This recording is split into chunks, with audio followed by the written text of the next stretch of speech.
la force invitante voilà, de cette table ronde, qui est journaliste indépendante, journaliste en résidence, portée par le service de lecture publique de la ville de Laval. Nous sommes très heureux de t'avoir invité ici, qui depuis donc quelques mois fait des actions d'éducation aux médias dans un format contraint par la crise sanitaire, mais tout de même régulier. Alors Julia, donc vous êtes journaliste, vous avez fait de l'écrit, mais aussi de la vidéo, principalement réalisatrice désormais, travaillé pour LCP, en suivant le Front National notamment, et vous avez réalisé ensuite divers sujets sociaux, sociétaux, qui vont aussi bien du commerce de l'ananas qu'au divorce des personnes âgées. Voilà, donc vous avez indiqué lors de, de nos échanges avoir choisi ce métier de journaliste pour dénoncer les injustices et combattre les discriminations, ce qui est une position que beaucoup refuseraient. Ça fera un lien avec Alice Coffin, je pense. Et lors de nos discussions, vous aviez justement évoqué spontanément la place des femmes dans le contexte de certains lieux de pouvoir, même symboliques, comme le journalisme, ou peut-être le monde de l'art aussi, ce qui me tourne vers notre deuxième invitée, Capucine Johannin, alors bien connue ici, puisque vous êtes récipiendaire du prix du second roman 2020, que vous n'avez pu recevoir l'an dernier. Et donc cette année, vous avez pu, j'espère, le recevoir pour Nino dans la nuit, coécrit avec Simon Johannin, votre frère, déjà bien connu ici. Pas votre frère, pardon. Mon mari. Votre mari, pardon, excusez-moi. Oh là là, désolé. Je vous trouvais bien, d'ailleurs, je vous trouvais bien collé tout à l'heure. Une belle relation, mais je ne posais pas de questions. Excusez-moi, pardon. Votre mari, donc, excusez-moi. Mais en tout cas, pour revenir, alors, après cette petite incartade, vous êtes justement vous avez souvent expliqué avoir une collaboration très forte, donc dans la vie, en effet, mais aussi dans vos œuvres. Vous étiez photographe, vous êtes toujours photographe d'ailleurs, vous avez un parcours artistique très transverse, et vous aviez-vous dit, beaucoup travaillé déjà sur le premier roman, L'été des charognes, sans être cette fois-ci sur la couverture. Cette fois-ci, vous avez coécrit. Donc je pense que de ces multiples places, que ce soit photographie, roman et tout autre parcours artistique, vous aurez sans doute des choses à dire, notamment d'ailleurs une chose qui m'a marqué dans la lecture de Nino dans la nuit, c'est cette figure d'un homme, dans la tête d'un homme qui a parfois des actes violents, des discours agressifs, mais qui finalement est assez peu viril. Et il y a des images de femmes assez fortes, il me semble, dans ce roman. Après, on pourra parler de toute autre chose, c'est vraiment une discussion qui sera libre. Et encore mes excuses pour cette confusion familiale. Et enfin, Alice Coffin, qui est journaliste vous aussi, vous avez notamment été longuement journaliste à 20 minutes, vous êtes une militante et activiste, féministe et lesbienne, militante LGBT, cofondatrice de l'association des journalistes LGBT, ou aussi de la conférence européenne lesbienne, par exemple. Il y a beaucoup d'autres mouvements. Vous êtes aussi activiste au sein de La Barbe, cette association connue pour aller dans les assemblées générales du CAC 40 ou autres d'ailleurs structures avec des barbes postiches de la Troisième République. Et alors justement, vous avez publié très récemment, l'an dernier, un essai, Le génie lesbien, qui est, je ne dirais pas autobiographique, donc très personnel. Vous y mettez beaucoup de choses personnelles, de votre expérience, de travaux que vous avez pu faire de recherche aussi, pour parler de cette question de la visibilité, de la place des femmes, des LGBT dans l'espace public, et notamment par rapport à ce qu'on pouvait dire de Julia au début, le fait d'assumer qu'un journaliste ne peut pas être réellement objectif et d'assumer la place de militant, d'activiste au sein du journalisme. Ce qui est une question très intéressante qui change beaucoup des discours qu'on peut avoir sur le journaliste objectif.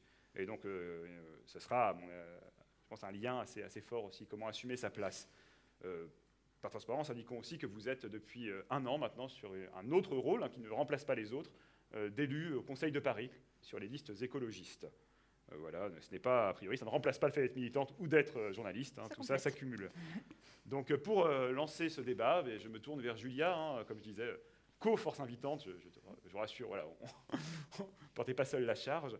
Peut-être pourquoi avoir eu envie aussi de ces débats-là, pourquoi le poser? C'est une chose que dit beaucoup d'ailleurs Alice dans son livre, comme quoi souvent on considère même pas ça légitime de poser la question en France. Alors pourquoi avoir voulu poser ce débat? Déjà parce que je pense que c'est important de donner la parole aux femmes. On voit dans les médias, il y a beaucoup plus d'hommes que de femmes dans les représentations médiatiques. Je veux dire, combat de femmes, c'est aussi en fait un combat de tous les jours d'être une femme. C'est un combat déjà dans l'intime, un combat après dans son travail où il n'y a pas une égalité de salaire. il n'y a pas une égalité dans les postes de pouvoir. Donc en fait, on subit aussi des propos sexistes assez souvent. Et donc un combat de femmes, c'est déjà de dire stop déjà dans son quotidien, que ça soit remarqué, on ait plus... qu'on fasse remarquer que c'est sexiste, voilà. Et donc je pense que c'est important de donner la parole aux femmes et qu'on soit là toutes les trois, et avec Maëlle aussi, mais qu'on soit là toutes les trois pour pouvoir s'exprimer, tout simplement. Je ne suis qu'un passe-plat, je tiens à le dire. Et justement, je l'évoquais peut-être pour me tourner vers Capucine, la question du lieu de pouvoir que vous évoquiez. Donc dans le journalisme, pouvoir symbolique, dans le monde de l'art aussi. Voilà. Est-ce que ça vous parle, ce sujet Oui, forcément. On voit que, par exemple, en école d'art, c'est plus 60% d'élèves qui sont des femmes. Après, en galerie, on retrouve, les pourcentages sont minimes. C'est moins de 20% de femmes qui vont être exposées. Donc, on peut se poser la question de pourquoi. Donc, je pense que oui, il y a effectivement du sexisme mais les galeristes ont le plus souvent des femmes, en fait, aussi, le truc. Et moi, par exemple, les problèmes que j'ai eus avec la sortie de Nino dans la nuit, qui était donc coécrit avec Simon, c'est qu'il y a eu des articles où j'étais juste nommée comme la femme de Simon, donc pas nommée, quoi. Et c'était que des articles qui ont été écrits par des femmes. Et des femmes qui travaillent dans la presse féminine et qui se disent féministes aussi. Donc le problème, il faut aussi se rendre compte que nous, on a été éduqués dans une société qui est sexiste et que même nous, en tant que femmes, on a des biais sexistes. Et déjà, il faut réaliser ça pour essayer de les déjouer. Et donc, il y a aussi des choses qu'on a internalisées. Par exemple, les femmes, je pense qu'on a moins tendance à oser se mettre en avant, à oser prendre le micro, à oser se mettre dans la lumière. Et pour devenir artiste, c'est quelque chose qu'il faut savoir faire, en fait. Parce qu'au final, les diplômes, ça vaut rien. Enfin, c'est bien de faire des écoles, on rencontre des gens. Mais au final, les gens qui deviennent vraiment artistes, moi, par exemple, en photo, la plupart, ils n'ont même pas fait d'école. C'est juste des gens qui se sont dit... Bah ouais, moi je suis bon, j'ai le talent, je peux y aller. Sauf que ça, les filles, souvent, elles ont moins confiance en elles et elles vont moins oser se mettre dans la lumière, se dire je suis légitime. J'avais lu une étude qui disait qu'une femme, si on lui propose un poste qui est un petit peu au-dessus de ses compétences, elle va avoir tendance à le refuser en disant non, c'est trop, enfin moi je vais pas être capable, alors qu'un homme va l'accepter. Donc voilà, c'est un mélange de plein de choses. On ne peut pas juste dire c'est la faute des hommes, mais la faute, elle est un peu à répartir sur tout le monde. Donc il faut avoir conscience de ces choses-là. Et je pense que c'est vraiment dans l'éducation, au final, les gens qui font des enfants. Et vous l'évoquiez justement, le fait d'avoir coécrit un livre, ça c'est intéressant ce que vous disiez sur le fait que médiatiquement, finalement, vous apparaissiez moins. Du coup, ça vous a paru frappant déjà, il y a tout un truc. Je pense que dans l'art, il y a eu énormément de couples qui ont beaucoup travaillé ensemble. On a tendance à dire, par exemple, la muse. Voilà, donc la muse, c'est un être passif. Je pense qu'il y a, dans des relations comme ça, il y a très peu de femmes qui étaient juste passives. En fait, je pense que c'est vraiment des échanges, ça rebondit. Et on a tendance à nous placer dans cette image-là. Et donc, oui, moi, je peux avoir tendance à être vue de ce point de vue-là. Surtout que ce qui me gênait aussi, en fait, c'est comme vous l'aviez dit, j'ai aussi beaucoup travaillé sur l'été des charognes. Moi, je pense... Mon nom aurait été, pas sur la couverture, bien sûr, mais ça aurait été légitime que mon nom soit dessus, parce que j'ai travaillé dessus aussi. Et en fait, nous, on a rencontré plein de gens, des écrivains qui disaient « Ah, moi aussi, ma femme, elle me relit, je ne mets pas son nom. » Mais en fait, il y a un truc de... Alors, donc, nous, on fournit un travail gratuit à la maison, on fait la cuisine, on fait le ménage, il y a toute cette charge mentale. Et aussi, quand on travaille en collaboration avec notre mari, en fait, c'est un truc qu'on n'est pas, on ne doit pas être reconnu non plus parce que c'est un peu normal, on donne un coup de main. Donc en fait, on est reconnu nulle part, jamais, quoi. Donc c'était aussi quelque chose qui était important pour moi de dire, parce qu'au final, pour Nino dans la nuit, ça aurait presque pu se passer aussi un peu différemment. Mon nom, il aurait pu ne pas être sur la couverture.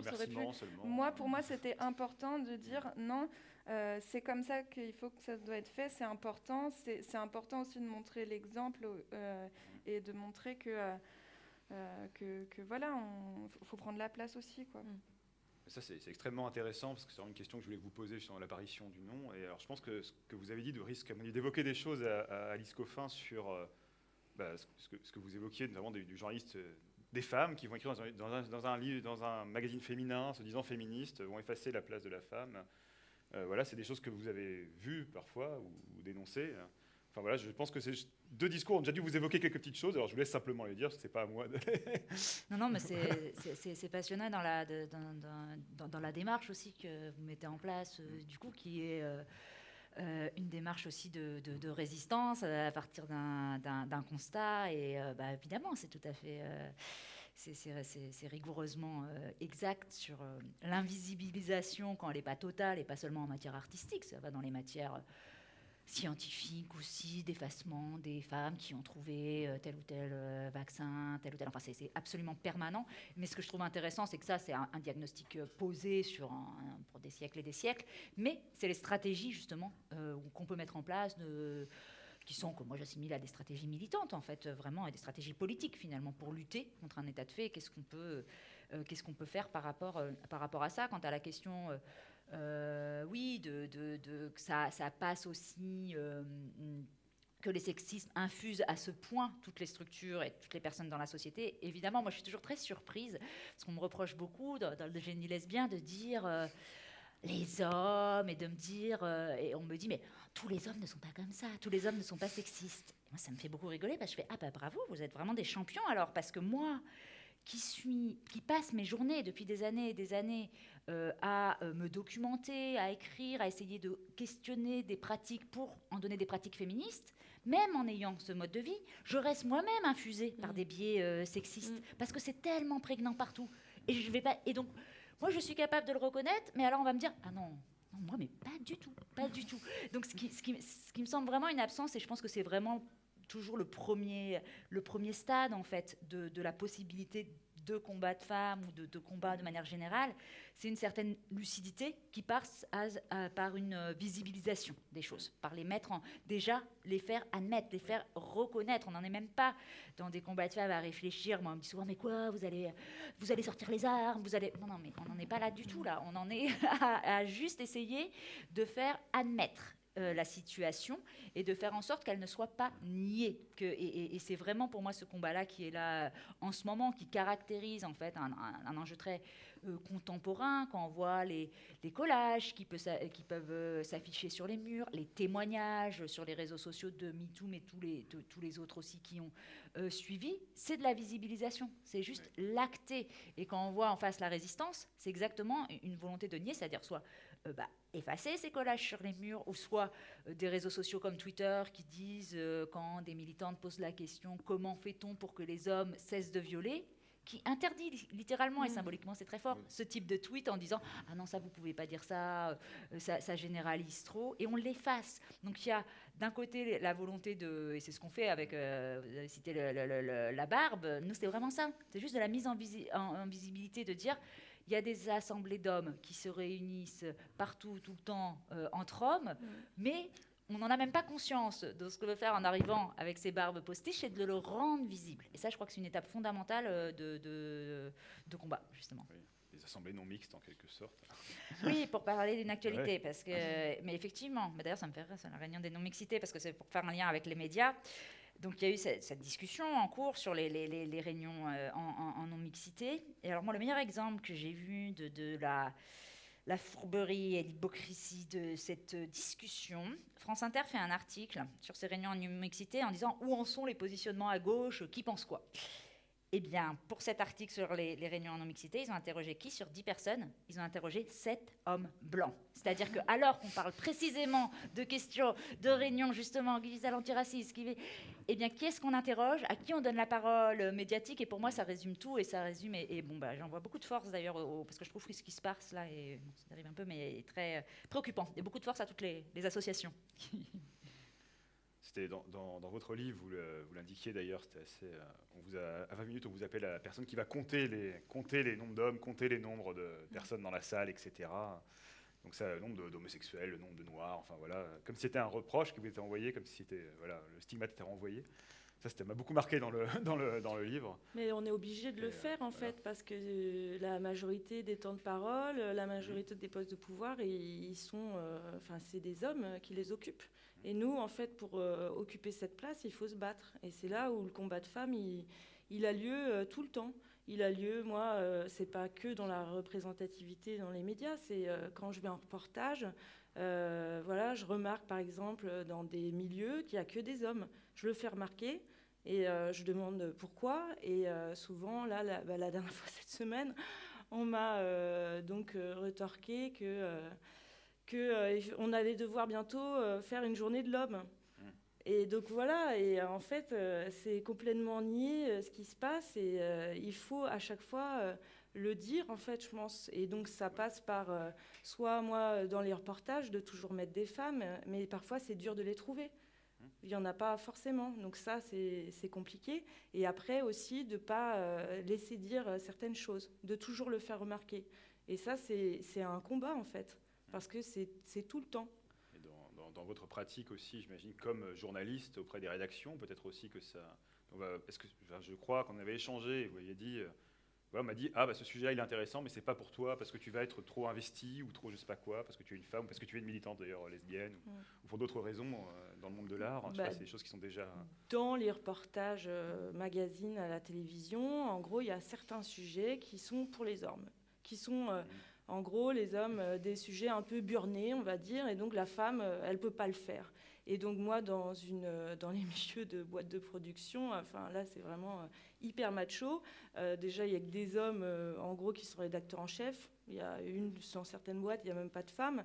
Et en gros, il y a même des émissions où, en fait, c'est aller sur des terrains un peu dangereux. Et donc, moi, je voulais faire ça, et on m'a déjà dit, non, je ne veux pas qu'une femme le fasse. Et donc, cette émission, il n'y a que des hommes qui la font. C'est quand même fou, quoi. Et on m'a retorqué, je n'ai pas envie d'avoir ton viol sur la conscience. Je veux dire, et ça fait des années que cette émission existe et il n'y a aucune femme qui a déjà fait un reportage dans cette émission. Oui, et c'est juste ultra choquant, ultra violent en fait de se faire retorquer ça. Et en gros, c'est pas remis en question. Et comme tu disais, Capucine, il y a aussi le côté où la femme, elle prend pas assez la place qu'elle devrait prendre. Moi, j'ai toujours lutté pour qu'on ait le même salaire que les hommes dans les boîtes de production, par exemple.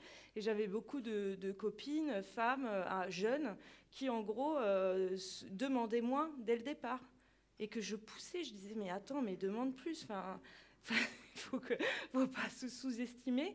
Et à cause de ce manque de confiance en soi qu'on peut avoir, elle se dévalorisait. Et ça aussi, du coup, c'est toute notre société, toute notre éducation, et qu'on doit combattre, en fait. C'est même une lutte interne, en fait. Donc ça, c'est vraiment compliqué, quoi. C'est compliqué, mais c'est quelque chose qu'on doit faire. Et ça fait un peu le pont, j'imagine, dans le monde de l'art, on a les mêmes choses, c'est ce que vous indiquez. J'imagine que les tarifs des jeunes créatrices sont souvent beaucoup plus faibles que ceux des autres. Et vous indiquez que les galeristes, qu'il y a très peu de femmes. Oui, c'est pas trop une question de tarif, mais étant donné que c'est des artistes qui vont être plus ou moins cotés, donc c'est vrai que si les hommes en général déjà ont, comme je disais tout à l'heure, beaucoup plus de succès, ils sont beaucoup plus dans la lumière, beaucoup plus dans les galeries, on parle beaucoup plus d'eux, donc c'est des artistes qui vont être plus cotés, donc oui, leurs œuvres vont valoir plus cher, quoi. Oui, effectivement. Après, voilà, comme je disais tout à l'heure, il y a plein de facteurs qui entrent en jeu là-dedans, donc c'est pas... Ce que vous avez indiqué, vous, était quand même très fort comme volonté. Dans le premier livre, il n'y avait pas mon nom, j'avais été légitime finalement, peut-être pas sur la couverture, parce que je ne connais pas le détail de la création. Donc ce serait intéressant de détailler pourquoi, cette fois-ci d'ailleurs, vous trouviez que là, vraiment, la couverture était légitime. Et puis je ne sais pas si là, c'était une question interne, mais la rémunération était égale au moins entre votre mari et vous sur les droits d'auteur. Voilà, non, mais c'est bête à dire, mais c'est des choses que parfois... Non, là, forcément, si on a nos deux noms à égalité, non, ça aurait été... puis en plus, on vit ensemble, on habite ensemble, je vois son salaire, c'est compliqué. Oui, mais c'est exactement ça, c'est le truc de l'information, c'est-à-dire que là, il y a un accès direct à quelle information, parce qu'on parlait de visibilisation tout à l'heure, mais c'était un des slogans d'Act Up, par exemple, c'est l'information, c'est le pouvoir. Information égale pouvoir. Et quand on parle, puisqu'on est dans un festival aussi qui parle de livres dans le monde de l'édition, moi je suis très frappée par le fait qu'on parlait de stratégie militante, que ce qui est en train de se passer, on a vu qu'il y avait il y a une actualité, c'est bien davantage d'accès de parole, justement, de féminisme, de femmes, tout simplement, au monde de l'édition. Et je pense que ça le change fondamentalement aussi en interne. C'est-à-dire qu'il y a des pratiques, notamment sur les différences quand même, parce qu'il y en a de droits d'auteur et autres accordés aux femmes et aux hommes, qui sont mises en place, ou selon les personnes. Et il y a par exemple récemment... une réalisatrice qui est aussi désormais une autrice qui s'appelle Amandine Gay, qui est afroféministe, noire, et qui a voulu publier sur son fil Twitter, selon des pratiques qui se font aussi aux États-Unis, combien elle gagnait, combien elle avait touché en termes de droits d'auteur, pour expliquer notamment qu'elle avait constaté qu'il y avait beaucoup de femmes noires qui percevaient pas en fait des droits d'auteur auxquels elles auraient légitimement la possibilité d'avoir accès. Et ça, c'est en le dévoilant aussi. Vraiment, l'information, elle est centrale là-dessus pour lutter contre ces pratiques-là d'inégalité, parce que souvent, et c'est pareil dans le monde du journalisme, il y avait eu des pratiques des pigistes, c'est-à-dire des journalistes qui ne sont pas salariés au sein d'une rédaction, qui avaient de même publié des tableaux en disant voilà, tel journal paye tant, tel journal paye tant, tel journal paye tant, parce que souvent, c'est parce qu'on ne sait pas, en fait, que se peuvent s'instaurer aussi des inégalités, et c'est une des clés de la lutte, effectivement. Mais on dit souvent que, alors là, ce qu'on entend beaucoup, et ce dont vous parlez dans votre livre, c'est qu'en France, on va dire, mais attention, c'est privé, c'est la vie privée, voire c'est communautaire, c'est une autre encore affaire, mais on va dire, voilà, c'est privé, ces affaires-là, mais c'est vrai que j'avais été très frappé, moi, par un tout autre sujet, enfin, pas tout sujet, mais tout autre type de personne, quand dans les jurés de The Voice, on avait dévoilé les salaires, et qu'en effet, le moins beau salaire, c'était le salaire de la seule jurée femme. Alexandra Lamy par rapport à Jean Dujardin dans Un gars, une fille, elle l'a dit. Oui, voilà, non, mais c'est vrai, elle gagne vachement bien.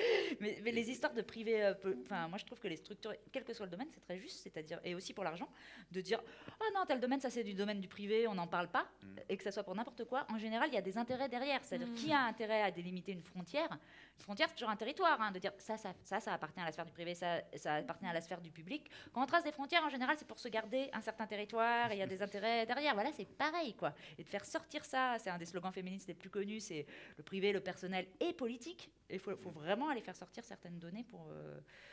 ça participe du combat. Et ce processus, du coup, là, je le trouve vraiment intéressant. Du coup, comment, techniquement, vous vous êtes dit, alors vous avez déjà dit avant, mais est-ce que dans Nino dans la nuit, vous avez plus pris part à l'écriture concrète du texte, ou est-ce que vous êtes dit... La différence, comme vous demandez tout à l'heure, c'est que pour l'été des Charognes, l'histoire, elle est vraiment... C'est que Simon qui l'a conçue. Moi, ce que j'ai fait, c'est qu'en fait, j'ai fait un travail de relecture, d'annotation, de conseils. Donc voilà, le manuscrit, j'ai dû le lire une 20aine de fois, en faisant des retours. Mais c'est son histoire, En plus, il parle, c'est quelque chose qui est né aussi du territoire dans lequel il a grandi, que je connais absolument pas. Moi, je viens de la banlieue parisienne, la campagne. J'y suis allée de temps en temps en vacances, mais je connais pas, quoi. Donc, c'était vraiment un regard là-dessus. Donc, qui, moi, je trouve, voilà, je l'ai lu plus de 20 fois, j'ai passé des heures à la noter. C'est un travail, ça aurait dû être reconnu. Mais le Nino dans la nuit, on a conçu l'histoire tous les deux. Donc là, c'est... Pour le coup, elle est urbaine, là, cette fois-ci. Pardon ? Pour le coup, elle est très urbaine, cette fois-ci, l'histoire. Oui. Ouais. Et vous avez vraiment écrit... matériellement, du coup, ça se concrétise. Alors, je suis un peu... Mais matériellement, ça se concrétise. C'est par rapport à une relecture. Là, c'est vraiment, vous écrivez des bouts de phrases, il en réécrit d'autres. Et inversement, vous annotez, vous partagez les chapitres. Justement, ça, c'est aussi la chose qui a posé problème. C'est que, voilà, plein de gens ne savent pas trop comment ça s'est fait. Ils pensent qu'on a écrit peut-être un chapitre, machin. Non, moi, en plus, je ne l'ai pas écrit, Nino dans la nuit. J'ai fait un travail de conception de l'histoire, moi. Donc, en fait, on a été un peu... comme sur une BD où il y en a un qui peut faire les dessins et l'autre il va faire le scénario, on a fait une répartition, on avait des tâches très distinctes et donc le fait en plus d'arriver avec un livre en disant, nous c'est vrai qu'autour de nous professionnellement on nous avait un petit peu conseillé de ne pas dire exactement comment ça s'était passé parce qu'on se disait en fait c'est un livre, donc si tu dis que tu n'as pas mis les mots, c'est pas légitime que tu aies ton nom dessus. Moi j'aime pas ça, je préfère être honnête et dire ce que j'ai fait, ce que j'ai pas fait.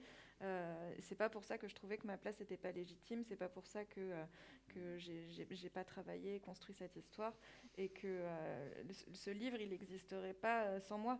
Donc en fait pourquoi j'ai pas... Oui, mais c'est d'autant plus que dans d'autres arts, ça paraît pas spécialement illégitime. Enfin, au cinéma, il y a un synopsis, Oui, un c'est scénariste, ça. il peut y en avoir L'écriture, 14, c'est pas quelque chose gênant. Le livre est qu'on- impressionnant, ouais. je sais pas. Mais... C'est quelque chose qui est censé être très solitaire, en fait. C'est complètement... En fait, moi, je savais pas, c'est pas trop mon domaine, tout ça, mais c'est très, très rare de coécrire un roman. En fait, ça se fait pas vraiment.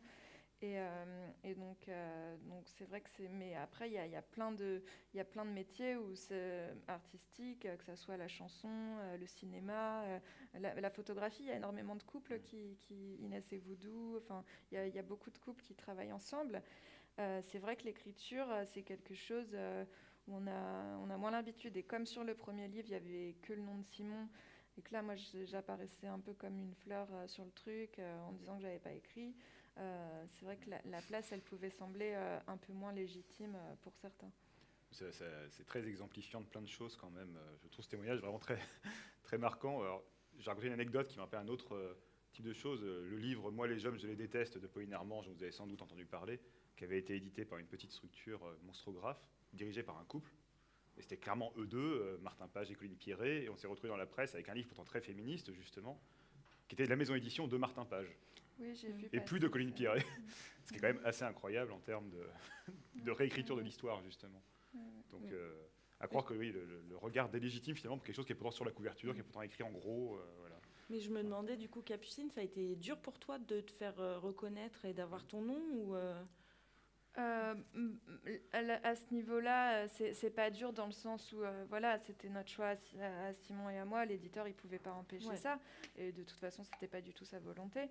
Par contre, ce qui est plus dur, même pour moi après, c'est que Simon, de toute façon, nous, ça fait 10 ans qu'on est ensemble, et ça fait 10 ans que je vois que pour lui, il gravit les échelons comme ça, et que c'est hop là, il a jamais à rien prouvé en fait. On lui donne instantanément ce que moi je dois mériter en fait. Et donc, pour lui, ça va beaucoup plus vite. Et en plus, c'est vrai que là, je vois que ça soit même à partir de l'été des Charognes, il a eu énormément de propositions, par exemple d'intervention dans des lycées, d'écrire un truc pour un magazine. Il a été très sollicité. Moi, là, c'est la deuxième fois que je suis invitée quelque part toute seule sans lui, en fait. Sinon, je n'existe pas sans Simon, en fait. Et on peut dire que dans un sens, oui, c'est normal parce que là, j'existe parce que... Mais en fait, le truc, c'est que moi, je voyais que toute seule, les portes, elles se fermaient, que c'était trop dur et que j'avais pas le truc en moi assez fort de me dire, au bout d'un moment, je m'étais pris trop de claques, j'avais pas la confiance de me dire, ok, là, je vais encore me prendre des refus, ça va encore mal se passer. Donc moi, je me suis accrochée à l'homme. Je me suis dit, ok, si pour que j'existe, il faut qu'à un moment, je m'accroche à Simon et que ça me permette d'entrer quelque part. C'est ce que j'ai fait. Maintenant, je développe mes projets toute seule. Là, j'ai écrit une série. Je suis en train de terminer un roman.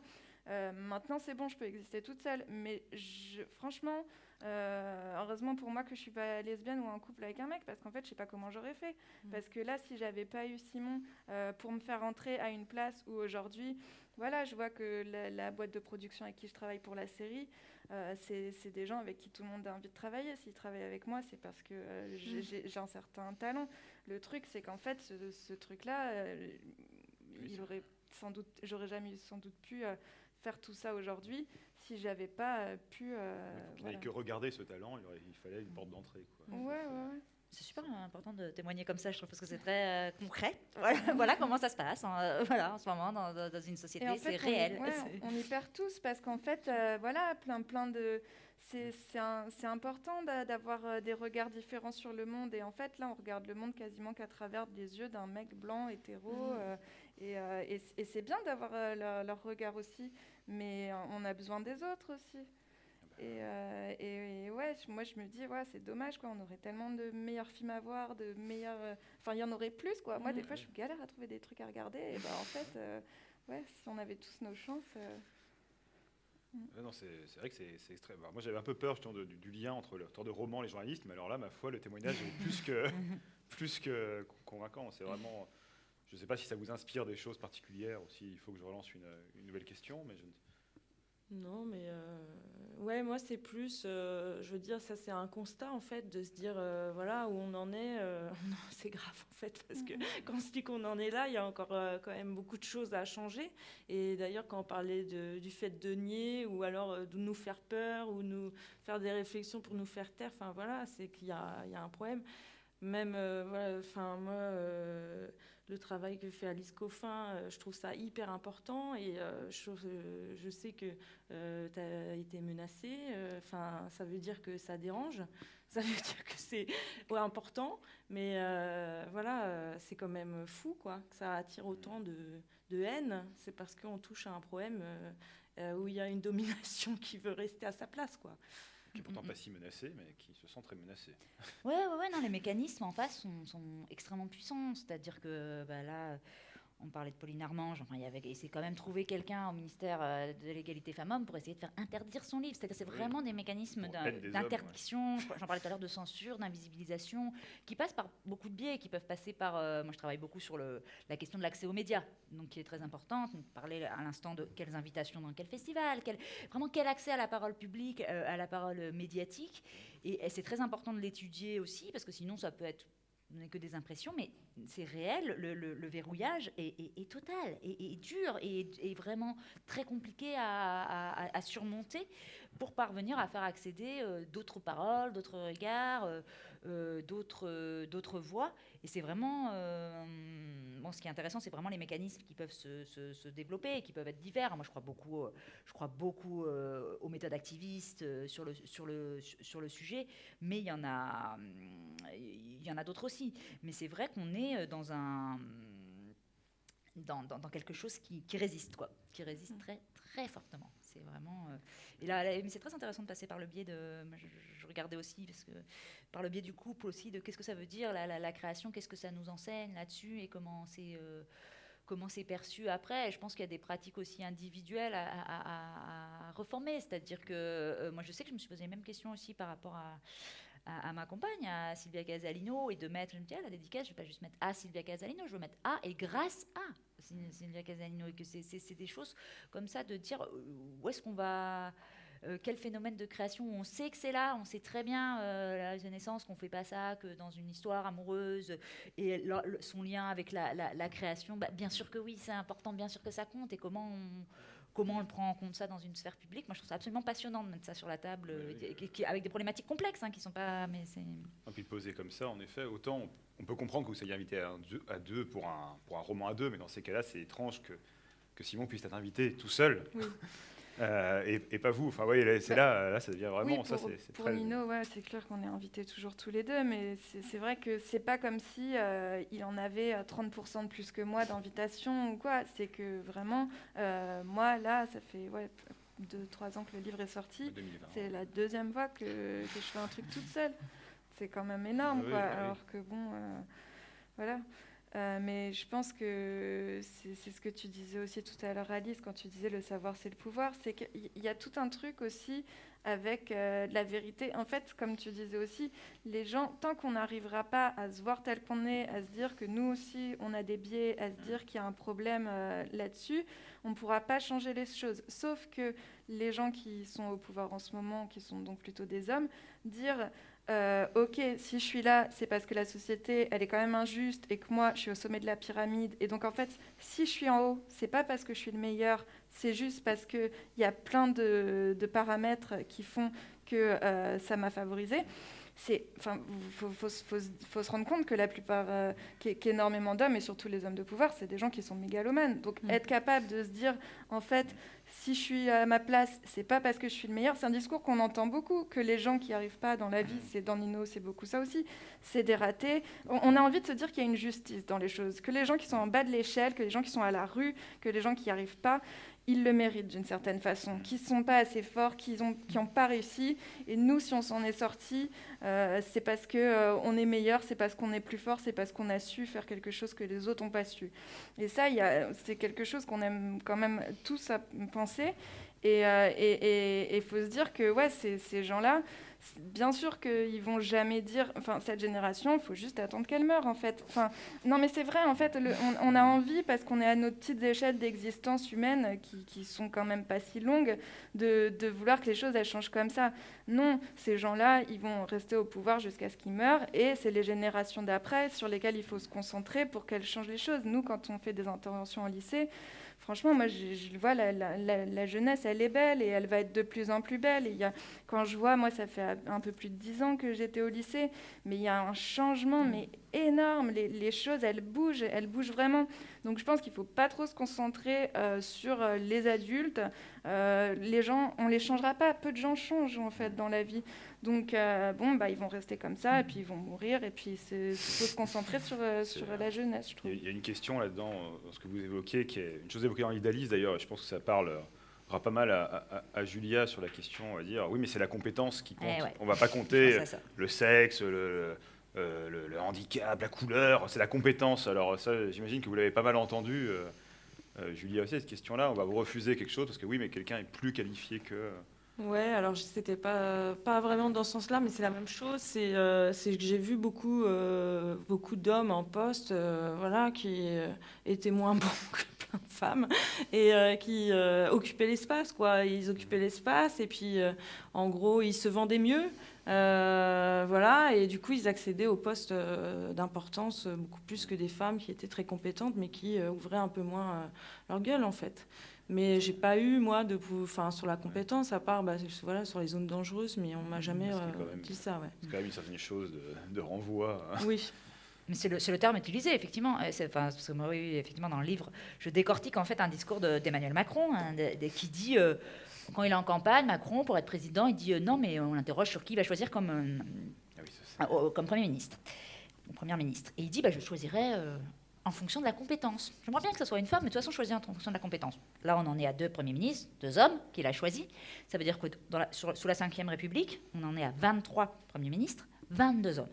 Et qu'encore, quand ça a été Edith Cresson, c'est celle qui est restée le moins longtemps en poste avant de démissionner. Donc c'est quand même... Qu'est-ce que ça veut dire là-dedans? Parce que qu'est-ce que ça veut dire sur la notion de compétence? Donc ça veut dire qu'en fait, systématiquement, 22 sur 23, donc à, je sais pas moi, le pourcentage à 95%, les femmes sont de toute façon moins compétentes, c'est ça que vous voulez nous dire? Parce que allez jusqu'au bout de votre logique, si c'est ça le sujet. C'est pareil, moi je trouve dans les... parce que je trouve qu'il y a le milieu politique et le milieu artistique, et il est particulièrement résistant à considérer les choses en fonction du genre, ou nous avec la barbe, on va dans beaucoup de milieux, et vraiment, les milieux culturels sont toujours à dire... Non mais attendez, nous ça n'a rien à voir, c'est une question de talent, de génie, vous comprenez bien, ça n'a rien à voir avec hommes et femmes. Ok, donc c'est uniquement le talent et le génie. Donc quand... tu as des sélections de festivals, de cinéma, où tu as, je prends Cannes 2012, 22 films sélectionnés, et puis il y a eu plein d'autres années, 22 hommes. En fait, c'est juste, qu'est-ce que vous nous dites? Donc que seuls les hommes ont du génie et du talent. C'est ça, allez jusqu'au bout de votre logique si vous nous dites que c'est... et comprenons qu'est-ce que ça veut dire exactement. Et je trouve que cet aveuglement volontaire au biais évident de discrimination positive, mais pour les hommes. C'est-à-dire que la discrimination positive, si il y en a une, elle s'exerce au profit des hommes depuis des siècles.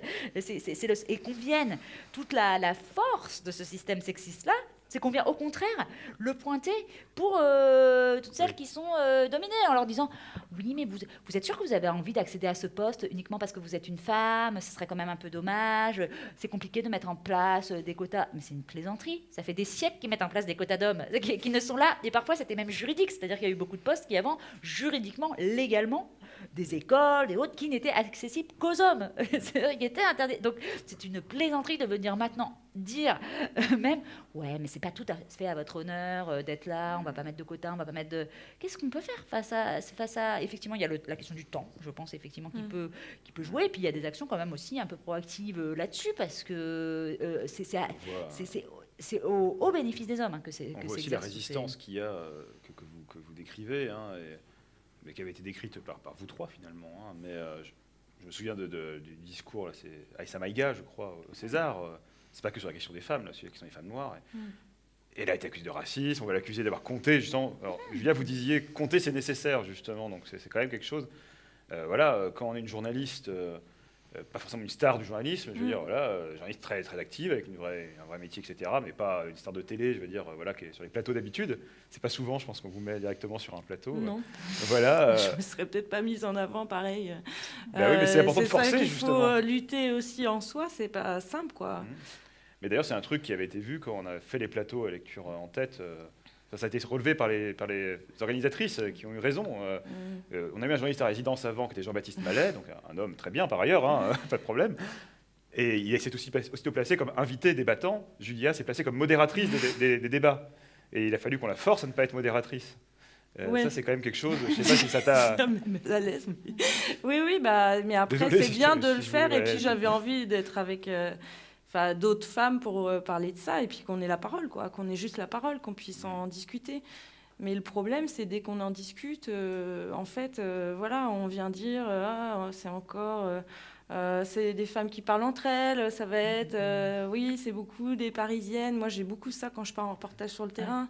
C'est le côté aussi, les intellos, parisiennes, voilà, on ne peut plus rien dire. Alors ça, je l'entends tout le temps.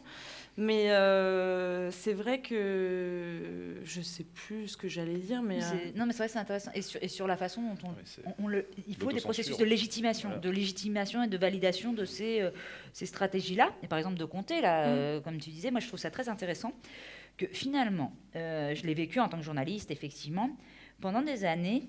Moi, quand je comptais et que j'étais journaliste au service médias, culture, quand il y avait des festivals, mais le Festival de Cannes et d'autres, qui avaient des sélections uniquement masculines, moi, je le mentionnais dans mes articles. Parce que je trouvais que c'était une information. On me le refusait. C'est-à-dire que ma hiérarchie disait « Non, mais là, c'est encore ton militantisme, c'est complètement hors sujet, ça n'a rien à voir de savoir, qu'est-ce qu'on s'en fiche de savoir que le Festival de Cannes n'a sélectionné que des films d'hommes. » Ça, c'était début des années 2010. Désormais, à chaque Festival de Cannes, quand il peut avoir lieu, c'est une information. C'est donné par l'agence France Presse, c'est donné par les journalistes, c'est passé au rang d'information de savoir quel est le nombre d'hommes et de femmes. Et ça, c'est très important. Ça veut dire que l'information, de toute façon, elle n'est pas figée, elle est mouvante, elle est en fonction de choix aussi qui sont faits et qui reflètent les structures de domination et qu'on a un moyen d'agir dessus, que je pense un moyen très efficace. Enfin, moi, je choisis vraiment d'aller vers la voie du médiactivisme parce que je pense que faire bouger les médias et faire bouger ce qui n'est qu'un récit de l'information. L'information, elle a choisi en tant que journaliste, elle ne s'impose pas comme ça, on choisit de faire, il y a des choix, Donc ce récit-là, cette histoire-là de l'info, elle est mouvante et maintenant, je crois que de plus en plus, cette comptabilité, c'est devenu un critère d'information, ce qui est très important. Puis, tu parles aussi, enfin vous parlez pas, je vois ce table rond. Vous parlez dans votre livre aussi du côté, là on parle des femmes aussi, mais il y a toutes les autres minorités et ça c'est encore autant le critère de peut-être maintenant homme-femme on le compte. Alors on n'en tire pas forcément des conclusions, mais on le compte. La question de compter les minorités de genre, les minorités lesbiennes, personnes trans, handicapées, enfin ce qu'on veut, de couleur aussi. Là c'est pour le coup complètement encore impossible. Alors peut-être que ça sera dans 10 ans devenu commun, si je vous entends. Ouais, enfin là, le combat, mais de toute façon, c'est pour ça, là, on en a parlé tout à l'heure, mais les discussions sur les réunions en non-mixité, c'est hallucinant. Ce que je veux dire, c'est que nous, on avait fait, et le fait que ça soit sur des réunions, justement, entre personnes racisées, que là, ça pose un problème, que là, tout d'un coup, ça se concentre là-dessus. Ces discussions-là, elles ne sont pas nouvelles, mais je me souviens, nous, avec la Barbe, on avait fait un mail, par exemple, on avait fait un texte pour dire à la mairie de Paris, ah ouais, vous interdisez, en fait, à un festival afroféministe d'avoir des réunions, justement, entre femmes racisées, tout ça. Pourquoi est-ce que nous, quand on dit juste femmes blanches ou femmes, voilà, on peut se réunir et nous, on a des locaux. Comment ça se fait que... Pourquoi est-ce que cette non-mixité-là, elle est davantage acceptée. Il a fallu... Il y a souvent... On me racontait encore récemment, dans un grand journal, quand des femmes avaient voulu se réunir entre elles pour protester contre de la politique salariale, les mecs leur avaient dit... Ah non, vous vous réunissez pas toute seule. Hein. Nous, on vient, qu'est-ce que c'est que ces méthodes et tout ça. Donc, c'est aussi très, très compliqué d'organiser des réunions en non-mixité entre femmes. Mais on le voit bien sûr que c'est pas seulement les femmes. Et quand on parle des femmes, moi, je le parle des femmes comme une minorité politique. C'est pas un truc de nombre. Mais évidemment, pour un grand nombre d'autres minorités, la parole est extrêmement... et moi, j'ai travaillé là-dessus sur les lesbiennes, mais c'est valable pour beaucoup d'autres minorités, oui.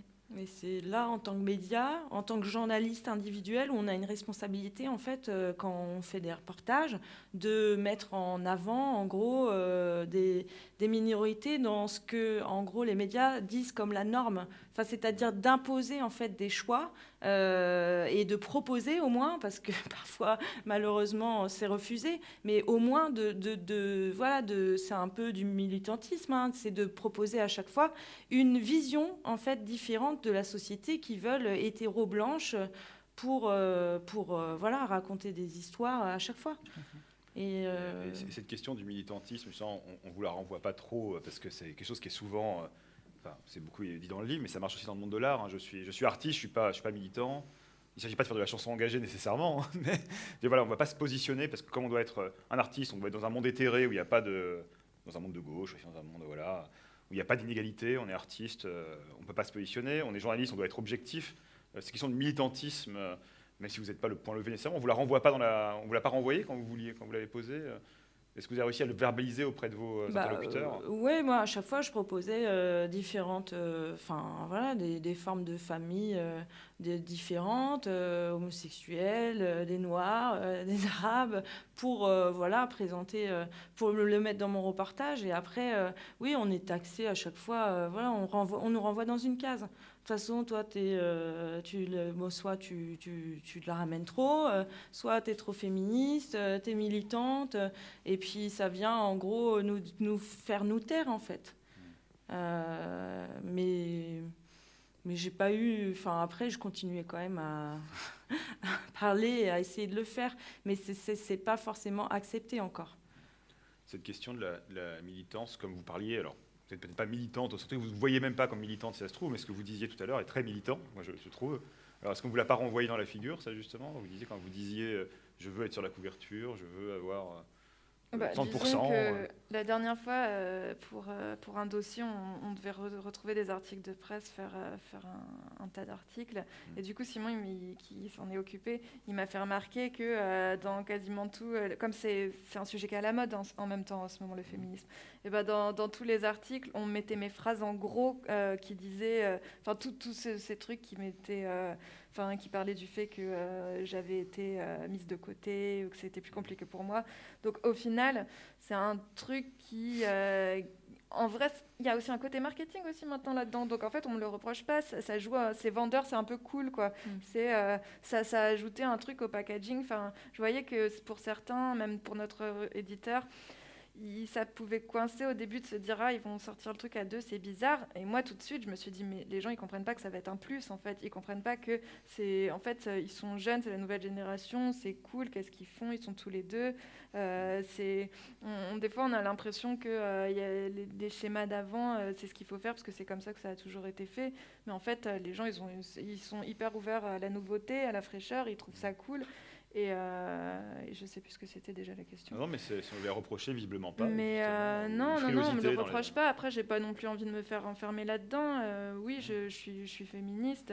Des fois, je me dis, même s'il y a toute l'histoire de Smoke qui est très importante et tout ça, mais peut-être qu'en fait, maintenant, faudrait aller vers quelque chose, l'égalitarisme, parce que on a besoin de prendre en compte, on parle de féminisme intersectionnel, mais c'est vrai que voilà, là, moi, je suis dans des trucs aussi où, en fait, il n'y a que des blancs tout le temps. Et donc, oui, là, c'est cool, les femmes blanches, on arrive à prendre de la place, on arrive à avoir le micro, on arrive à dénoncer certaines situations. Des fois, je me sens aussi un peu hypocrite, en fait, parce que je suis là. Donc, oui, donc en fait, on dit que le monde change, mais le monde change, il change pour les blancs, peut-être, c'est pas mal. Les blancs valides, surtout hétéros, surtout de milieux quand même plutôt un peu bourgeois, ou en tout cas, moi, je viens pas d'un milieu bourgeois, mais je viens d'un milieu où mon père a toujours énormément lu. Il y a une culture qui m'a été transmise, quoi. C'est de la bourgeoisie intellectuelle, dans un sens.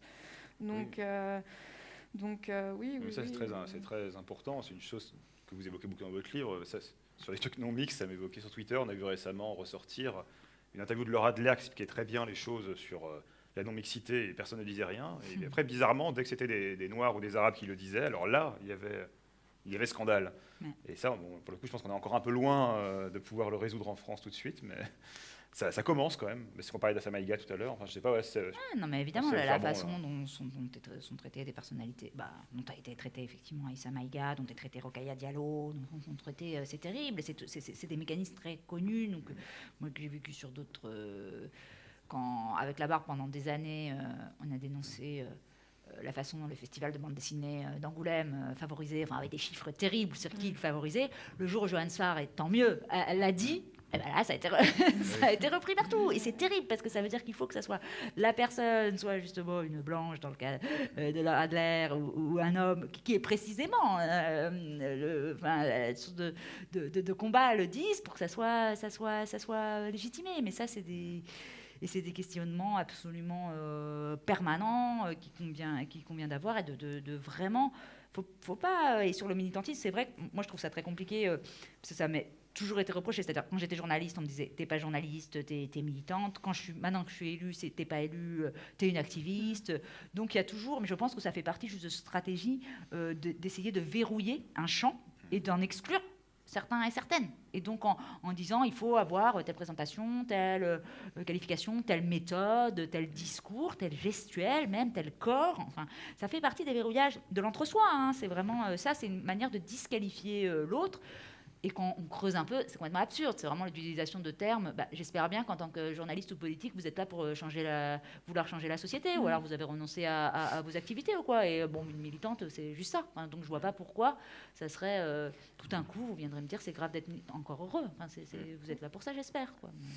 Oui, le fait de vouloir l'égalité, on ne devrait pas avoir une étiquette, en fait. On devrait plutôt dire, alors là, on invite monsieur qui est sexiste, alors là, on invite monsieur qui est raciste. Parce qu'au final, c'est quelque chose qui devrait être complètement normal de ce qu'on veut. Au final, on veut juste vivre dans un monde où tout le monde a ses chances et tout le monde est considéré de la même façon. Donc, je ne vois pas pourquoi, nous, c'est quelque chose qu'on devrait nous dire tout le temps. Ah, donc vous êtes pour l'égalité. Enfin, c'est un peu... c'est bizarre, normal, c'est un peu lourd, en fait. Oui, je suis pour l'égalité, c'est bien. Donc, en fait, on devrait plutôt inverser ça et mettre en avant... C'est une discussion qu'on a eu juste avant, tu disais sur la difficulté de qualifier, justement, des propos des personnes sexistes, racistes. Dans ce sens-là, ça c'est très difficile, bizarrement. Dans mes ateliers, là, je vois que les lycéens, ils ont du mal à qualifier les choses. Quand je leur montre un tweet clairement d'extrême droite raciste, ils vont pas savoir dire ce que c'est, en fait. Ils vont pas savoir dire que c'est une femme voilée, musulmane. Enfin, ils n'arrivent pas à dire une personne noire. Enfin, c'est encore, voilà, ça. Il faut apprendre à dire les choses pour pouvoir en fait qualifier et puis voilà, faire changer en gros les représentations. Mais c'est quelque chose qui est pas enseigné, j'ai l'impression. On va plutôt dire que c'est justement mal d'essentialiser. C'est ça qu'on va dire. Vous essentialisez les gens, attention, vous les enfermez dans une case, sauf qu'en fait, en les nommant pas, on les enferme. Oui, mais c'est aussi c'est aussi des précautions qui sont prises, et ça a à voir, parce que les deux discussions qu'on a eues successivement, elles ont tout à voir l'une avec l'autre. Ça a à voir avec la peur d'être qualifié de militant, de militante. C'est-à-dire, moi, je le voyais très bien chez les journalistes. Ils savaient très bien que, par exemple, tel ou tel propos était raciste, était sexiste. Mais il fallait qu'il passe par selon provoque l'indignation sur Twitter. Ou il fallait que ça soit selon telle association. Et pourquoi ils ne pouvaient pas l'endosser eux-mêmes, ce qualificatif? Parce qu'il y avait une peur d'être qualifié de militant ou de militante et de dire « Ah non, moi je suis dans une position neutre en tant que journaliste, donc si je veux dire que tel propos que je sais être raciste ou sexiste, il faut que ça ait été dit par d'autres, ou il faut... » Et c'est vraiment, ils servent beaucoup du truc selon Twitter, c'était... prends-le à ta charge, dis-le, c'est pas...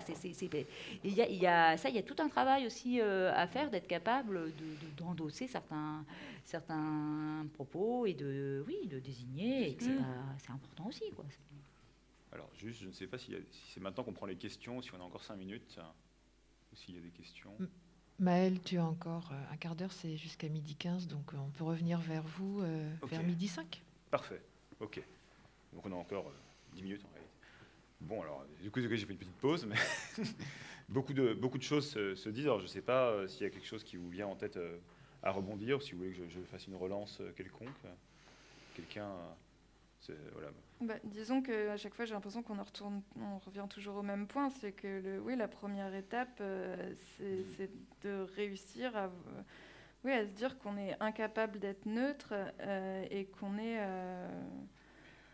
Je ne sais plus ce que je voulais dire. C'est un cas d'être qu'on est toujours, même nous, assumer nos biais, je pense que c'est un effet très important. Oui, c'est ça, enfin, de voir que nos positions, on les a parce qu'on a des privilèges, et que même, parce que ça, c'est aussi un truc que les hommes ont beaucoup de mal à accepter dans ces discours-là, c'est de se dire, parce qu'il y a plein d'hommes qui galèrent, il y a plein d'hommes pour qui c'est difficile, il y a plein d'hommes qui réussissent pas, et donc ils ont du mal quand ils entendent des propos comme ça de féministes, de se dire...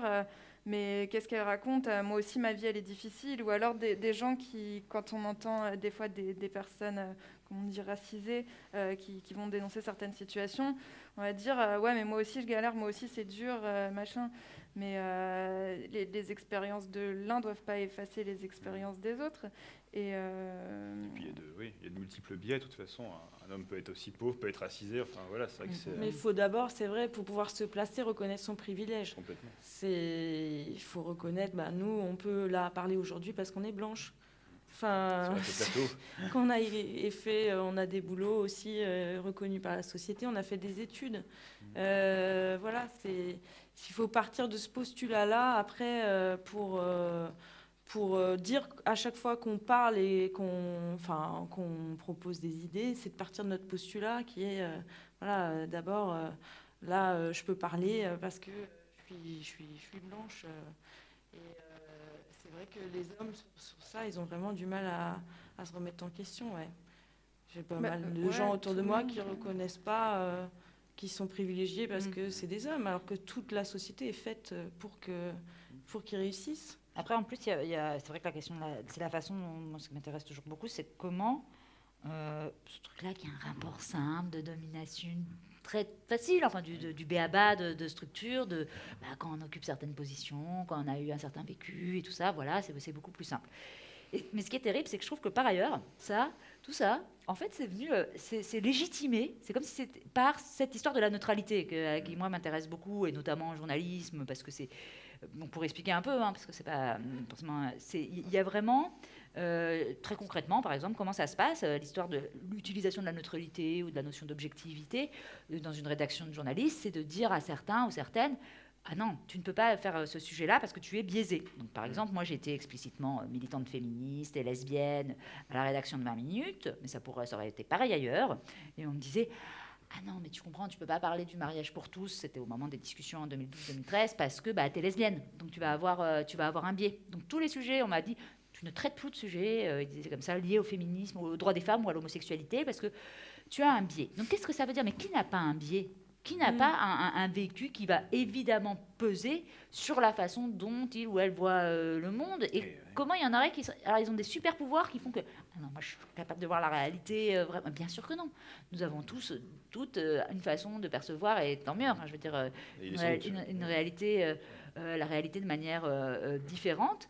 Sauf que seuls certains ont droit à ce privilège. Mais c'est vraiment c'est immense, en fait, de pouvoir dire: moi, mon récit est neutre. Mais quelle blague, il n'y a pas de récit neutre.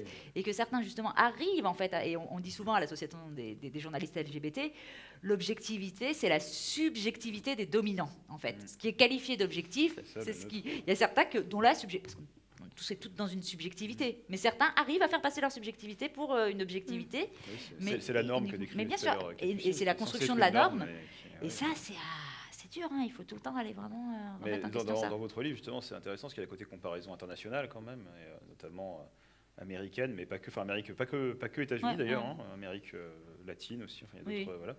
Et où vous expliquez que là-bas, justement, au contraire, on va considérer qu'un militant a un vécu et une expérience, donc une expertise. Et alors qui ça va être l'inverse presque, connaître un sujet. Oui, je faisais une boutade souvent parce que je suis partie, effectivement, j'ai fait une enquête sur la façon dont, aux États-Unis pendant plusieurs mois, parce que je suis journaliste, mais journaliste média à la base, c'est-à-dire que je regarde comment les autres journalistes font leur boulot, pour aller voir comment la notion de neutralité, en fait, jouait dans le journalisme pour traiter des minorités.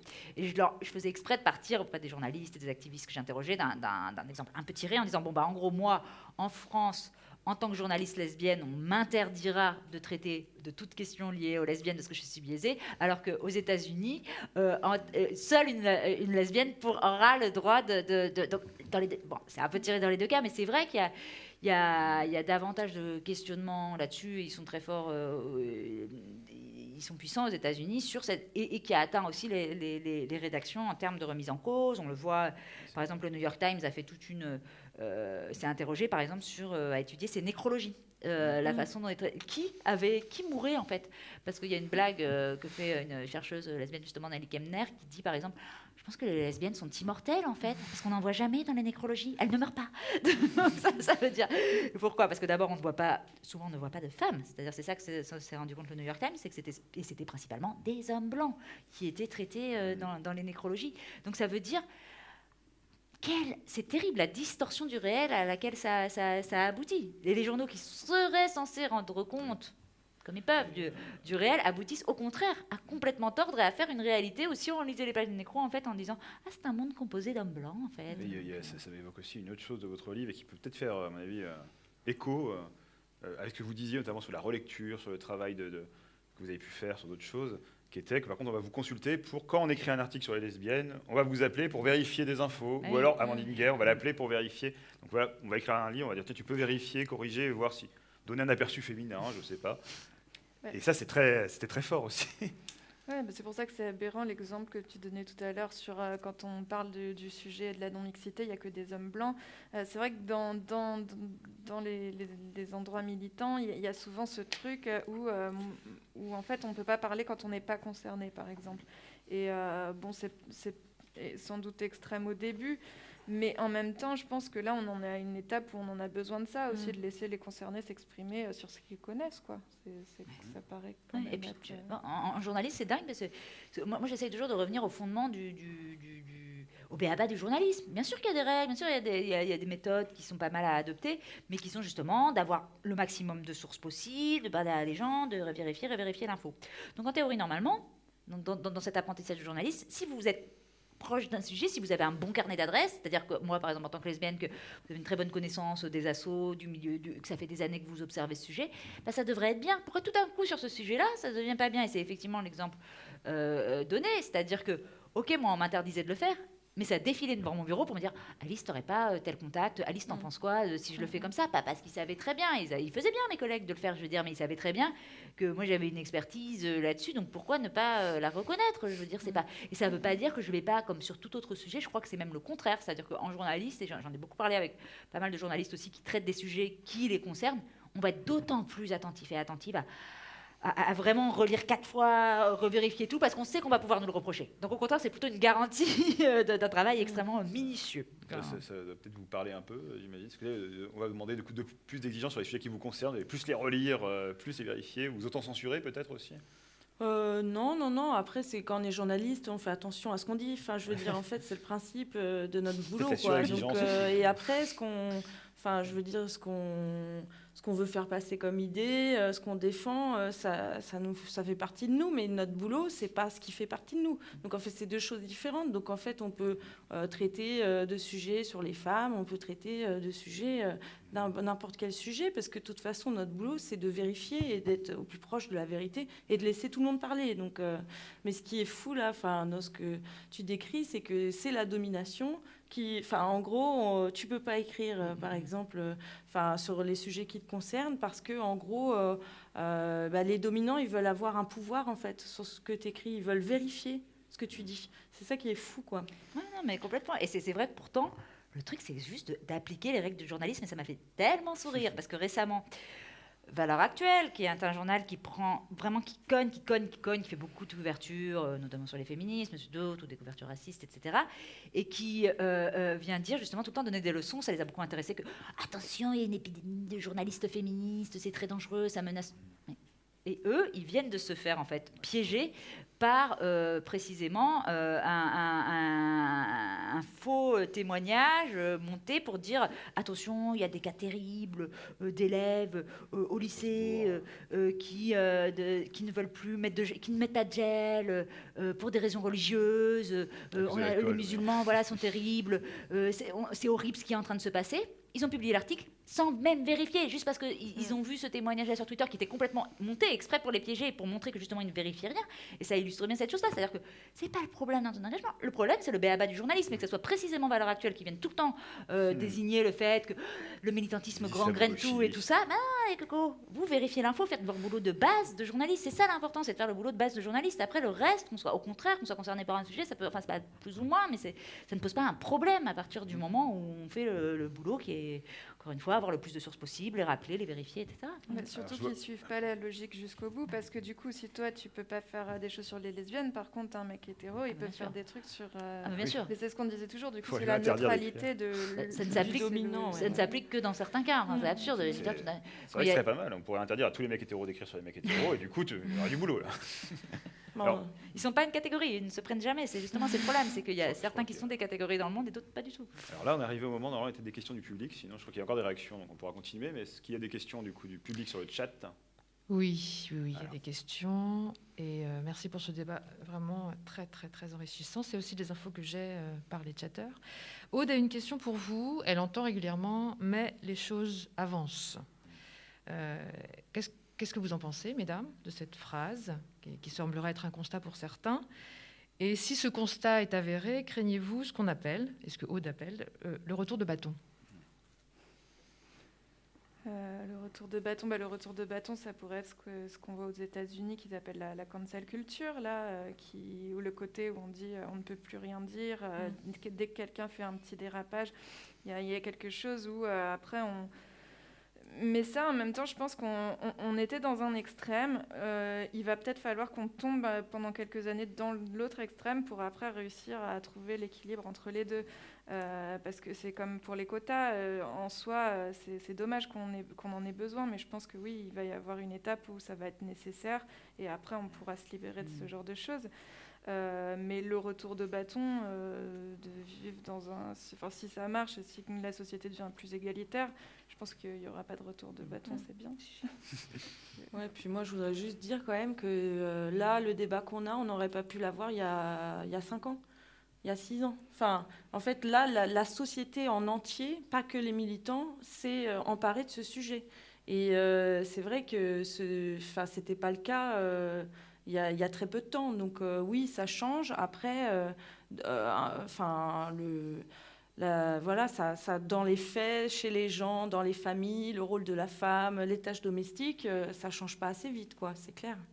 Non, mais ça peut pas. Moi, je pense que le temps, il faut laisser le temps au temps. On peut pas changer les gens. Même nous aussi. Même, oui, tu vois, c'est ce que tu dis pour toi. Tu vois que des fois, tu prenais pas certaines places parce que t'osais pas ou parce que voilà. Enfin, on trouve tous qu'on a des défauts. On peut trouver qu'on est un peu radin, un peu ci, un peu ça. C'est pas en constatant une chose qu'on peut le changer comme ça. Non, donc, ça prend du temps aussi. Enfin, faut tout construire, quoi. Après, ça dépend, voilà, parce que la notion, qu'est-ce que ça veut dire avancer, reculer. Je pense qu'il y a une histoire de l'humanité qui a construit des dominations, en fait, et qui à chaque fois, et elles se sont tellement, en fait, empilées. C'est immense, en fait, la montagne qu'est ça. Donc on peut un peu grappiller comme ça, mais ça reste quand même extrêmement gigantesque en face. En revanche, je pense qu'on est quand même à un moment ce qui rend les choses difficiles à apprécier, on a un moment de cristallisation, et comme on l'a dit, où il y a en tout cas des luttes qui réussissent à rendre visibles. Mais du coup, c'est compliqué à apprécier, parce que donc, on rend visible toutes ces structures de domination. Il y en a qui sortent des choses qui étaient super certaines, mais pas dites, notamment je prends l'exemple de la presse, qui n'étaient pas dévoilées. C'est-à-dire que, et ça va doucement, hein, il a fallu, notamment en France, ça a été long que les enquêtes sortent, dans le cadre du mouvement MeToo notamment. Mais là, quand ça sort comme ça, ce qui se passe aussi, c'est qu'après, ça cristallise, parce qu'on est très clairement dans un moment où on rend visible et on désigne des responsables. Donc, qu'est-ce qui se passe en face? Comment ça réagit? Ce qui est sûr, c'est que c'est un moment de confrontation, en tout cas, oui. Mais il y a ce côté-là aussi, on lisait parfois, on visibilise, c'est bien, après il faudra une réaction de la visibilisation, il y aura les droits qui devront arriver, et ces choses-là, quoi. Peut-être l'étape d'après la cristallisation. Je ne sais pas s'il y a une autre question. Oui, il reste 4 minutes 48, alors on peut... J'en aurais une deuxième et peut-être une dernière dans ces cas-là, qui est arrivée assez vite suite à la première intervention de Capucine. Donc la femme peut-elle être l'ennemie de la femme dans les combats de femmes? Et dans ces cas-là, comment réagissez-vous les unes et les autres sur ce constat? Ou quand vous y faites face, d'ailleurs? Ou comment peut-on lutter contre cela? C'est décevant. Après, je pense que, moi, en l'occurrence, les 2 fois où c'est arrivé, lutter, c'était de le dénoncer. D'ailleurs, c'est aussi par rapport à un truc que tu as dit tout à l'heure, parce que en fait, je vois ça, c'était dans Elle Magazine. Du coup, je me dis, ce qui est bien aujourd'hui, c'est qu'avec les réseaux sociaux, je peux le dire et je peux le dénoncer. Donc, je fais un post et après, on a eu une interview même de France Télé. Enfin, ça a beaucoup réagi, ça a suscité un truc derrière. C'était... Et je dis aussi à Simon d'en faire un. Je dis, ouais, faut aussi que tu dénonces le truc, faut pas qu'il y ait que moi qui parle. Donc lui, il le fait. Limite, c'est moi qui lui ai écrit son truc et qui l'ai dicté et machin. Et après, en fait, il y a eu des gens qui ont plus loué le fait que Simon le fasse. Parce que, un mec qui prend la parole pour dire un truc féministe, défendre la cause, c'est impressionnant, voilà. Donc, mais bon, en tout cas, voilà, cette première journaliste s'était quand même sentie un peu désolée apparemment de ce qu'on avait. On a eu des échos et s'est dit, mince, je n'ai pas fait exprès, je m'en suis pas rendu compte. Donc, c'est bien de pouvoir le dire et c'est bien si les gens ont la capacité de changer, c'est bien. Faire attention à ce genre de choses. Après, la deuxième fois où c'est arrivé, la personne l'a pas bien pris et a dit non mais si, il y a ton nom quelque part, parce qu'en fait il y avait une photo dans l'article et donc en fait en tout petit en diagonale sur la photo il y avait nos 2 noms à tous les 2. Donc elle a dit bah oui, ton nom il est quelque part en minus en diagonale sur la photo, personne lit ça quoi. Donc mais oui. Ouais, mais c'est vrai que la question de la question, moi, elle m'a été posée très directement sur, les femmes, ennemies des femmes. Alors, moi, j'ai une attitude qui vise pour lutter contre ça. Moi, je m'efforce de ne pas critiquer publiquement une femme en responsabilité, parce que je pense qu'elles sont toujours, de toute façon, la cible de beaucoup de critiques, mais ça pose beaucoup de questions. Ça tombe bien, il y a une actualité, puisque festival qui parle de livres. Il y a un ouvrage collectif qui va apparaître sous la direction de Chloé Delhomme au Point là, le 8 avril, qui s'appelle Sororité. Et moi, quand l'écrivaine Chloé Delhomme m'appelle pour me dire « Tu veux faire un texte sur la sororité ?» Je lui dis « Moi, la sororité, tu sais, je ne sais pas si je crois vraiment à ce truc-là. » Et voilà. Mais je vais faire un texte sur... justement, pour répondre concrètement à la question, je vais aller voir toutes ces femmes, en revanche, qui m'ont attaqué extrêmement violemment, et pour aller leur demander vous, manifestement... la sororité, c'est pas trop votre truc. Hein. Vous avez attaqué. Donc, je suis allée revoir Anne Hidalgo, Marlène Schiappa, Sonia Mabrouk, et on a discuté là-dessus. On a discuté, et je rencontre dans le texte de ça pour comprendre, en fait, qu'est-ce qui fait obstacle, quels sont les mécanismes ou pas. Et en tout cas, je pense que c'est un sujet absolument central, et que chacune ses méthodes pour faire face, parce que si je devais répondre très directement à la question d'une réaction, moi, ça me désespère, ça me fend le cœur, en fait, quand je dois... C'est pour ça que j'arrive pas en fait à aller réattaquer une femme en public, même si parfois ça veut pas dire que j'en ai pas envie et que je trouve ça pas d'autant plus terrible Mais toutefois, moi j'ai observé beaucoup que quand il y a beaucoup d'hommes qui m'ont attaqué aussi, vraiment bien plus majoritairement, mais que les journaux, en fait, pour revenir encore au traitement médiatique, ils préféraient toujours dire le clash entre Hidalgo et Alice Coffin, Marlène Schiappa contre Alice Coffin, alors que ils adorent ça, en fait. La mise en rivalité, il faut comprendre aussi entre femmes à quel point elle est orchestrée aussi par de certaines représentations. L'image de la bataille de chiffonnière. Voilà, et donc c'est pour ça que moi j'avoue que je m'en tiens assez loin. Il reste 59 secondes, alors je sais pas. Ouais, moi c'est juste quand ça m'est déjà arrivé, alors c'est énervant, ça peut être énervant. Après, c'est aussi de pas juger. Enfin, moi, je connais pas l'histoire de cette femme. Je sais pas ce qu'elle a vécu. Enfin, on n'en est pas tous au même endroit, en fait, de notre réflexion sur la société. Donc, oui, c'est plutôt d'essayer de discuter, mais en tout cas, pas juger parce qu'on n'en sait rien de l'histoire de cette femme, quoi. Bon, eh bien, ce sera le mot de la fin, Julia, ce qui tombe bien, en tant que force invitante et concluante. Merci pour ce plateau, c'était très intéressant, Merci mon beaucoup. petit point de vue d'ici. Et écoutez, on retrouve, je pense, Capucine sur plusieurs plateaux, et Julia aussi. Je ne crois pas qu'Alice, tu as d'autres plateaux aujourd'hui. Mais non, je devais aller signer des livres en librairie, mais du coup, vous me croiserez dans les rues de Laval, si vous... Voilà. Merci à tous et à toutes, et au revoir, et à bientôt.